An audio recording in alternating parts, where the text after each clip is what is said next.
Hello YouTube members and subscribers, this is KG Kaji once again. This video is a continuation of my system videos, and specifically my Pong videos.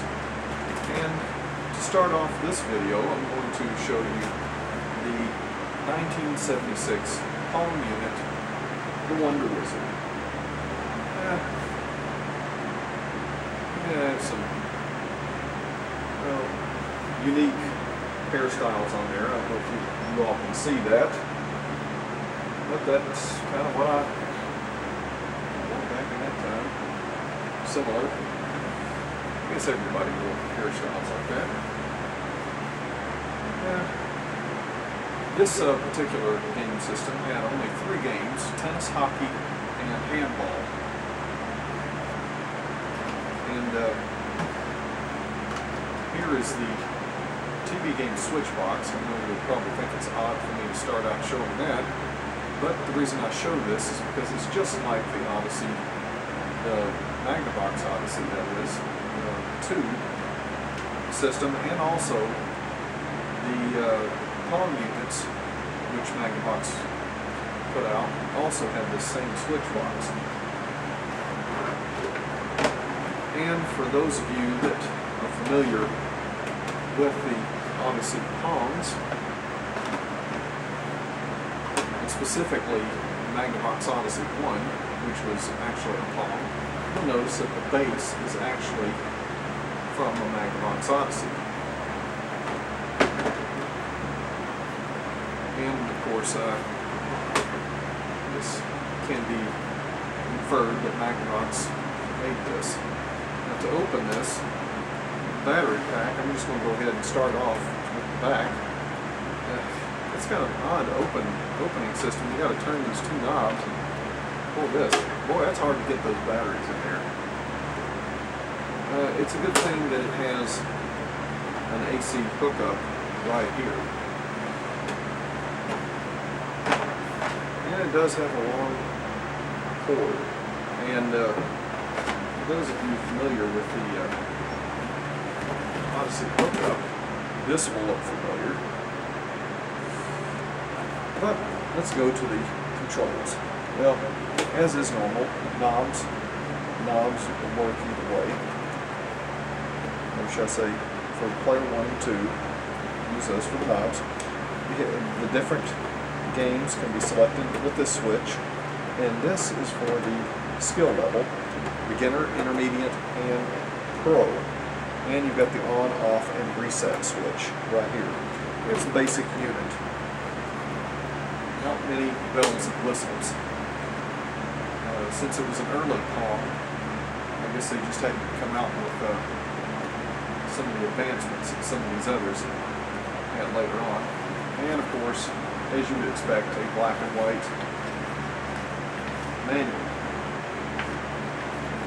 It's odd, I know you can't see this, but the texture of this manual is rather odd. It feels like it's made of expensive paper, but looks like they could have made it in color. Anyway, see, there's different games shown. And let's go on to the next unit. Fairly simple unit, so not much to discuss there. Alright. Next system also is from 1976, and it's the National Semiconductor Adversary. And you can see the 2 paddles right here. And I'll go ahead and take these out of this styrofoam. I didn't have the box when I bought this option off eBay, so that's why I want to see the styrofoam with this. Let's go ahead and take this out. This is even more basic than the Wonder Wizard, it looks like. All you have is the on-off switch and the game select right here. Now the paddles, each paddle has a knob and a reset button. Of course, the reset button is on the bottom, as you can see. Now, both of these controllers are hardwired into the system, which means, of course, that they are not detachable. However, this is unusual in the fact that you raise and lower this knob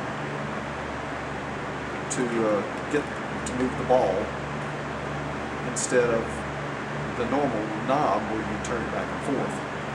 So I guess that's one of those things that set the adversary apart. Now,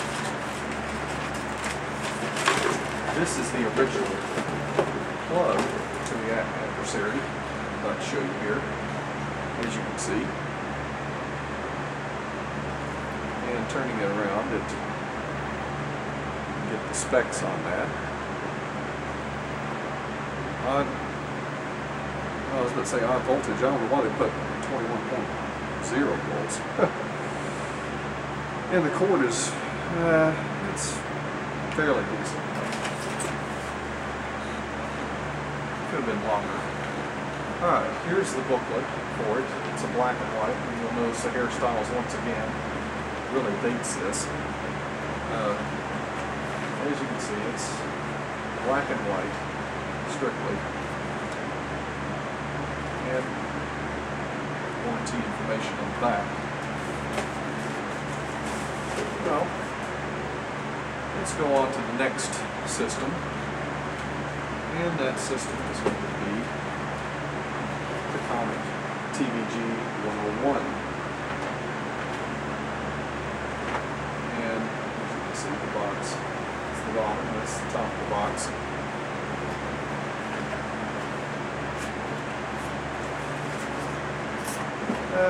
Here's the TV game switch box. I'll show that first. As you can see, here's the switch up and down between TV and game. And let's see, I think we can get this one here. Here is the plug right here. Kind of odd. So there it is. I have it wired through the styrofoam, so that's why you hear the styrofoam in the background.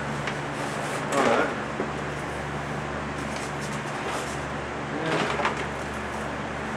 here's the actual system. It's pretty simplistic here.